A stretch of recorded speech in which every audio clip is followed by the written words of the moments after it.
नमस्कार दोस्तों, जय श्री राम, जय सीताराम, जय बागेश्वर धाम सरकार। स्वागत है आप सभी का हमारे YouTube चैनल पर। दोस्तों, आज की जो वीडियो है ये बहुत ही ज्ञानवर्धक और बहुत ही प्रेरणादायक है। आज के वीडियो में हम जानेंगे माता पिता वह कौन सी 3 गलतियां करते हैं जिनकी वजह से उनकी बेटियां बिगड़ जाती हैं। दोस्तों, आज की इस बात को हम एक छोटी सी कहानी के माध्यम से जानेंगे कि आखिर माँ बाप वो कौन सी 3 गलतियां करते हैं जिसकी वजह से बेटियां बिगड़ जाती हैं। दोस्तों, आप सभी से निवेदन है कहानी को पूरा अंत तक ज़रूर सुनिएगा, तभी आपको 3 बातें समझ में आएंगी। आपने अक्सर सुना होगा कि अधूरा ज्ञान हमेशा खतरनाक होता है। जो लोग भी इस कहानी को आधा अधूरा सुनते हैं उनको हमेशा आधा अधूरा ही ज्ञान प्राप्त होता है। इसलिए दोस्तों, कभी भी आधा अधूरा ज्ञान ग्रहण नहीं करना चाहिए। ज़रूर इस वीडियो को आप अंत तक सुनिएगा, तभी आपको यह 3 बातें समझ में आएंगी। चलिए तो आज की इस कहानी को शुरू करते हैं, लेकिन उससे पहले आप सभी से निवेदन है, यदि आप हमारे इस चैनल पर पहली बार हमारे इस चैनल की वीडियो को देख रहे हैं तो कृपा करके चैनल को सब्सक्राइब ज़रूर कर लें, क्योंकि हम अपने चैनल पर रोज़ाना ऐसी ही ज्ञानवर्धक और मोटिवेशनल वीडियो लाते रहते हैं। चलिए तो आज की वीडियो को शुरू करते हैं, आज की इस कहानी को, और जानते हैं कि माँ बाप वो कौन सी 3 गलतियाँ करते हैं जिसकी वजह से बेटियाँ बिगड़ जाती हैं। दोस्तों, कमेंट में जय श्री राम, जय सीताराम, जय बागेश्वर धाम सरकार ज़रूर लिखिएगा। वीडियो को शेयर करना मत भूलिएगा।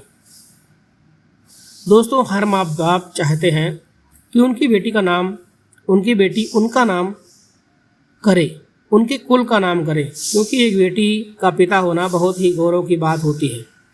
क्योंकि दोस्तों, बेटी का कन्यादान करने से पिता खुद ही बहुत बड़ा पुण्य का काम करते हैं। कहते हैं कि सारे संसार में बेटियों का बहुत बड़ा योगदान होता है, क्योंकि अगर बेटी ना होती तो यह संसार भी नहीं होता। लेकिन बेटी के चरित्र को उज्जवल कैसे बनाया जाए, हर माँ बाप को इस बात पर अवश्य ध्यान देना चाहिए। दोस्तों, बेटियां माँ बाप का नाम और अपने कुल का नाम तभी बड़ा कर पाती हैं जब उनका दामन साफ सुथरा और चरित्र बिल्कुल साफ सुथरा हो। तभी वह अपने माता पिता का और अपने कुल खानदान का और अपने गांव का नाम रोशन कर पाती हैं। यदि उसने अपने गलत आचरणों से अपने चरित्र को दुष्ट कर लिया तो फिर वह बेटी कुल और खानदान को भी दुष्ट कर देती है, माँ बाप की इज्जत धूमिल कर देती है। एक बेटी की बिगड़ने से 2 कुल शर्मसार हो जाते हैं, पहले पिता का कुल खानदान, दूसरा ससुराल का। दोस्तों, बेटियां अपने माँ बाप के साथ अपने ससुराल वालों की भी नाम, शोहरत, इज्जत सब मिट्टी में मिला देती हैं। बेटी का चरित्र अच्छा बनाना यह हम सब हमारे ऊपर निर्भर करता है, यानी कि बेटी के चरित्र का निर्माण करना माँ बाप के ऊपर निर्भर करता है। किस तरीके से माँ बाप अपनी बेटी को अच्छी शिक्षा देते हैं। दोस्तों, आइए मैं आपको एक छोटी सी कहानी सुनाता हूँ। उस कहानी के माध्यम से आप समझ पाएंगे कि बेटी को चरित्रवान बनाना कितना ज़रूरी है। दोस्तों, यह बात प्राचीन समय की है। किसी गांव में एक छोटा सा नगर था। उस नगर में एक हरि ओम नाम के व्यक्ति रहते थे। उनकी एक बहुत ही सुंदर पुत्री थी जिसका नाम लक्ष्मी था। दोस्तों, लक्ष्मी बड़ी ही चंचल स्वभाव की थी और बहुत ही ज़्यादा सुंदर थी। वह पिता की बेटी, हरिओम की बेटी, अपने माता पिता की बहुत ही लाडली बेटी थी। दोस्तों, वह अपनी बेटी से बहुत अधिक मोह करते थे। वह अपनी बेटी को कभी भी अलग नहीं करना चाहते थे, क्योंकि वह उससे इतना ज़्यादा प्रेम करते थे कि अपनी बेटी से इतना ज़्यादा लाड करते थे, वह अपनी बेटी की हर इच्छा पूरी कर देते थे। दोस्तों, जो भी उसकी बेटी उनको बोलती थी, वह बोलने से पहले ही वह अपनी बेटी की सारी इच्छाओं को पूरी कर देते थे। इसी लाड प्यार ने उसकी बेटी को बिगाड़ दिया था, उद्दंड बना दिया था उनकी बेटी को। कहते हैं कि अधिक स्वतंत्रता, अधिक लाड प्यार अपने बच्चों को आज़ाद कर देता है, यानी कि बिगाड़ देता है। मैं ये नहीं कहता कि आप अपने बच्चों से प्रेम नहीं करो। हर माँ बाप को अपने बच्चों से प्रेम करना चाहिए और समय समय पर उनको लाड भी करना चाहिए। अच्छे वस्त्र भी दिलाने चाहिए, अच्छे खाने को भी देना चाहिए, अच्छा पहनने को भी देना चाहिए। दोस्तों, जितना ज़रूरी हो हमारे बच्चों के लिए सारी चीज़ें उतनी ही ज़रूरी हैं जितना हमारे बच्चों के लिए संस्कार भी ज़रूरी होता है। इसलिए अपने बच्चों को उचित समय पर संस्कार देना भी बहुत ज़रूरी है। दोस्तों, किसी का बेटा या बेटी दुष्ट स्वभाव का है या फिर मूर्ख है तो वह जीवन भर अपने जीवन में अपनी मूर्खता से कष्ट को भोगता है। उसके माता पिता भी उसकी मूर्खता पर कष्ट भोगते हैं। कहते हैं गर्भ गिर जाना भी ठीक है, मरी हुई संतान पैदा करना भी ठीक है, स्त्री का बांझ होना भी ठीक है, धनवान और रूपवान होते हुए भी मूर्ख संतान का होना बिल्कुल भी ठीक नहीं है। दोस्तों, इधर हरिओम की कन्या बड़ी हो गई, विवाह के योग्य हो गई। इधर हरिओम ने सोचा कि मैं अपनी बेटी का विवाह कर दूं, क्योंकि मेरी बेटी अब बड़ी हो गई है, विवाह के योग्य हो गई है। दोस्तों, तब हरिओम ने अपने मन में सोचा कि मैं अपनी बेटी का विवाह उसी आदमी के साथ करूंगा जो मेरे घर पर घर जमाई बनकर रहे, जो मेरे यहाँ रहे। यही सोच करके उस हरिओम ने अपनी कन्या का विवाह ऊंचे घरानों में और ऊंचे कुल खानदानों में नहीं किया। दोस्तों, एक दिन की बात है, उस हरिओम के द्वार पर एक भिक्षुक व्यक्ति आया। वो भिक्षुक व्यक्ति बहुत ही पढ़ा लिखा और बहुत ही सुंदर, बहुत ही वेद विज्ञानों में पारंगत था और बड़ा ही विद्वान था। दोस्तों, हरिओम को वो भिक्षुक बहुत ही पसंद आया। उन्होंने उसका नाम और गोत्र पूछ करके, उसका कुल खानदान पूछ करके अपनी बेटी का विवाह करने का फैसला किया। दोस्तों, वो हरिओम उस भिक्षुक से कहने लगा कि मैं अपनी बेटी का विवाह तुम्हारे साथ करना चाहता हूँ, क्या तुम्हें मेरा यह प्रस्ताव मंजूर है? दोस्तों, उस हरिओम की बात सुन करके उस भिक्षुक ने अपना सर हाँ में हिलाया और बोलता है कि ठीक है, मुझे मंजूर है। लेकिन दोस्तों, तब वो हरिओम उसे भिक्षुक को एक शर्त बोलता है और कहता है कि तुम यदि मेरी शर्त पूरी करोगे तो ही मैं अपनी बेटी का विवाह तुम्हारे साथ करूँगा। दोस्तों, वो भिक्षुक बोलता है कि जी मुझे आप अपनी शर्त बताइए। तब वो हरिओम बोलते हैं यदि तुम मेरी बेटी से विवाह करोगे तो तुम्हें यहीं पर रहना होगा, घर जमाई बन करके। दोस्तों, वो भिक्षुक उस हरिओम की बात को मान लेता है। तब उस भिक्षुक ने अपनी बेटी लक्ष्मी का विवाह उस भिक्षुक ब्राह्मण से करवा दिया। दोस्तों, अब भिक्षुक उस हरिओम के घर पर जमाई बनकर रहने लगा। दोस्तों, लक्ष्मी के पिता जो हरिओम थे वो नगर के बहुत ही धनी व्यक्ति थे। उसके पिता बहुत ही बड़े धनवान थे। यही सोच करके लक्ष्मी को घमंड हो गया था। आए दिन वह अपने पति का अपमान करती रहती थी। वह अपने विवेक बुद्धि को खो चुकी थी। उस लक्ष्मी का पति वह बहुत ही विद्वान था और बहुत ही समझदार व्यक्ति था। वह बहुत ही सुलझा हुआ व्यक्ति था। उन्होंने कभी भी अपनी पत्नी को कुछ नहीं कहा। दोस्तों, वो लक्ष्मी पति की सेवा तो करती नहीं थी, उल्टा पति को हमेशा उल्टा सीधा ही बोलती रहती थी। क्योंकि दोस्तों, वो लक्ष्मी पिता के घर पर रहती थी और पिता के घर पर रहने के कारण वो अपनी लोक लज्जा को भूल चुकी थी। उसको किसी का लोक लज्जा था ही नहीं, ना ही किसी का भय था। दोस्तों, वो लक्ष्मी आज़ाद स्त्रियों की तरह पूरे गांव में भ्रमण करती रहती थी। अगर उसका पति उसे समझाने का प्रयास भी करता तो वह अपने पति को हर बात पर एक ही ताना देती कि तुम तो मेरे पिता के यहाँ पर अपना पेट पाल रहे हो और तुम्हें ज़्यादा बकवास करने की ज़रूरत नहीं है। तुमने तो इतनी भी समर्थ नहीं है कि तुम खुद का पेट पाल लेते। अरे मेरी तो बहुत दूर की बात है, मैं जैसा कहती हूँ मुझे वैसा करने दो, तुम चुपचाप आराम से रहो। दोस्तों, इस तरह की बातें वह रोज़ किया करती थी। पर उसके पति ने उसके पिता से कभी शिकायत नहीं की कि तुम्हारी बेटी मुझे रोज़ ताने देती है, इस तरह की बातें मुझे कहती है, मेरा बिल्कुल भी कहा नहीं मानती। दोस्तों, इधर वह भिक्षुक भी वह जो हरिओम जी थे वह भी अपनी बेटी की इस आदत को अच्छी तरीके से जानते थे, क्योंकि हरिओम ने कभी अपनी बेटी को समझाने का प्रयास नहीं किया था।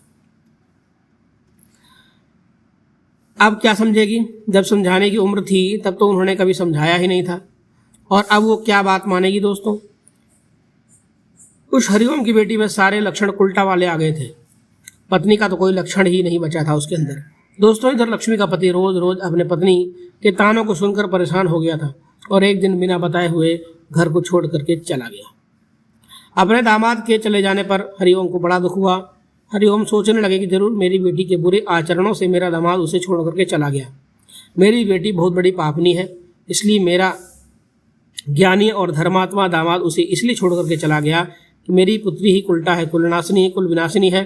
उनके दामाद के चले जाने पर हरिओम ने अपनी बेटी को भी अपने घर से निकाल दिया कि तू उल्टा है, कुल में दाग लगाने वाली है, तू भी यहाँ से चली जा। आज के बाद से मेरे घर के दरवाजे तेरे लिए हमेशा के लिए बंद हो गए हैं। तू इधर मुड़ कर भी मत देखना, समझ ले मेरा और तेरा रिश्ता खत्म हो गया। चली जा यहाँ से जहाँ तेरा पति रहता है। इस तरीके से कहकर उस हरिओम ने अपनी कन्या को घर से निकाल दिया। अब क्या था दोस्तों, इधर लक्ष्मी अपने पिता के घर से निकल गई। अब वह पति और पिता के त्यागने से जिधर जाती थी उधर के ही लोग उसे उल्टा सीधा बोलते थे और अपना मुख मोड़ लेते थे।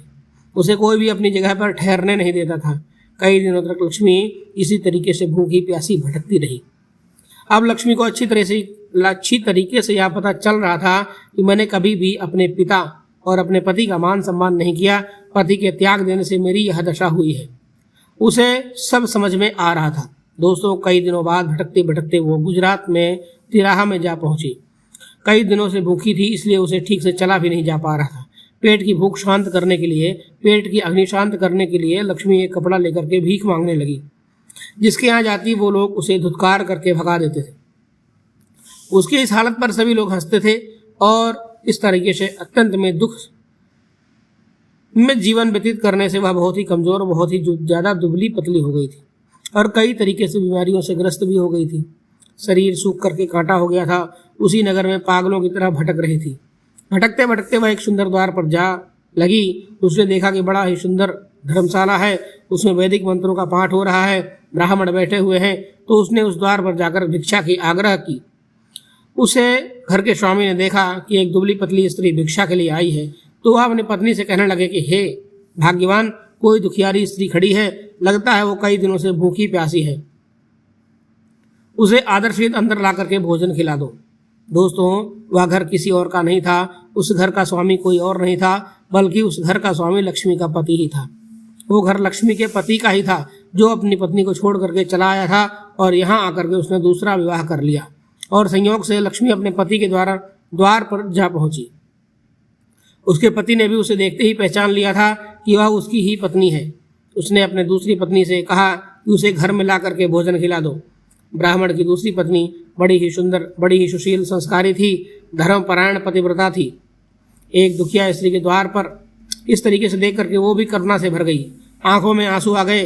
उसे आदर सहित से अपने द्वार से अंदर बुला करके ले आई, अंदर बैठा करके प्रेम से भोजन कराया। इधर लक्ष्मी ने अपने पति को देख करके उसका मुख लज्जा से झुक गया। स्वामी, यह कौन स्त्री है जो तुम्हें देखकर लज्जित हो रही है? तब उसके पति ने बताया, देवी, यह दुबली पतली स्त्री कोई और नहीं, मेरी ही प्राण वल्लभा है। मैं इसे बहुत प्रेम करता था, पर कोई विशेष कारण से मैं इसे छोड़ करके चला आया। तुम इसकी बहुत ही विशेष खातिरदारी करो, कोई कमी न रह जाए, खूब सेवा करो। दोस्तों, लक्ष्मी जो पति से सीधे मुंह कहीं बात नहीं करती थी, आज उस पति ने उसे अपने पत्नी भी माना और खूब सेवा सत्कार भी करवाया। अपने पति के स्वागत सत्कार को देख करके लक्ष्मी शर्म से झुक गई। उसे अपने किए गए कुकर्म को देखकर उसे अंदर ही अंदर घुटन और जलन होने लगी। अपने कुकर्मों को याद करके और अपने पति की दूसरी पत्नी की सेवा को देख करके शर्म से पानी पानी हो गई। अब तो लक्ष्मी पश्चाताप की अग्नि में जलने लगी। सोचने लगी, मैं कितनी बड़ी पापनी थी जो मैंने कभी अपने पति से सीधे मुंह बात नहीं की। मेरा धर्मात्मा पति कितना अच्छा है। यही सब बातें सोचते सोचते उसका हृदय फटता गया। उसके प्राण उसके शरीर को छोड़ करके चले गए और उसके पति ने उसका अंतिम संस्कार किया। अब दोस्तों, पत्नी का दुख यहीं खत्म नहीं हुआ। मरने के बाद भी उसकी आत्मा यमराज के पास पहुंचती है, तो यमराज भी उसके कुकर्मों को देखकर बड़े क्रोधित हो गए। यमराज ने अपने दूतों से कह करके उसे दहकते हुए अंगारों पर फेंकवा दिया। इसी तरीके से बारी बारी उसने कई नरकों को भोगा। लक्ष्मी ने अपने पति के साथ धोखा किया था, वह पर पुरुष में आसक्त थी, इसलिए यमराज ने एक लोहे का आदमी गर्म करवा करके उसकी छाती पर सुला दिया। उसके बाद उसे रक्त और विष्ठा की नदियों में डाल दिया। उसके बाद उसे कीड़ों से भरे हुए कुंडे में फेंकवा दिया।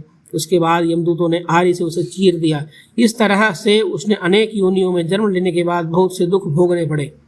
पहले सियार की योनि में जन्म मिला, फिर कुत्ता बनी, फिर सर्प बनी, फिर मुर्गी बनी, फिर बिल्ली, और जब उसके थोड़े से ही बाप बचे तो उसको सुकरी बना दिया गया।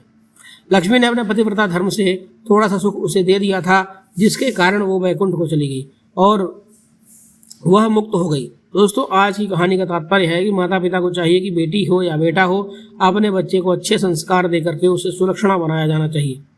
दोस्तों, अपने बच्चों को आप सभी अच्छे संस्कार ज़रूर दें। उन्हें समय समय पर उनके साथ वार्तालाप करके उनकी जो भी कमियां हैं उन सभी कमियों को दूर करना चाहिए।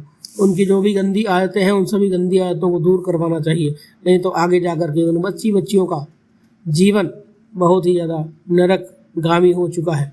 इस समय और भी परिस्थितियां खराब हो चुकी हैं, इसलिए अपने बच्चों पर विशेष करके ध्यान देना चाहिए दोस्तों।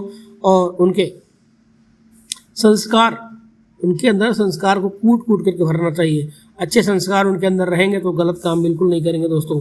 तो दोस्तों, आपको यह कहानी यदि पसंद आई हो तो वीडियो को लाइक करना मत भूलिएगा, चैनल को सब्सक्राइब करना मत भूलिएगा। मिलते हैं एक नई वीडियो में एक नई जानकारी के साथ। कमेंट बॉक्स में जय श्री राम, जय सीताराम ज़रूर लिखिएगा। हर हर महादेव, जय श्री राम, सीताराम।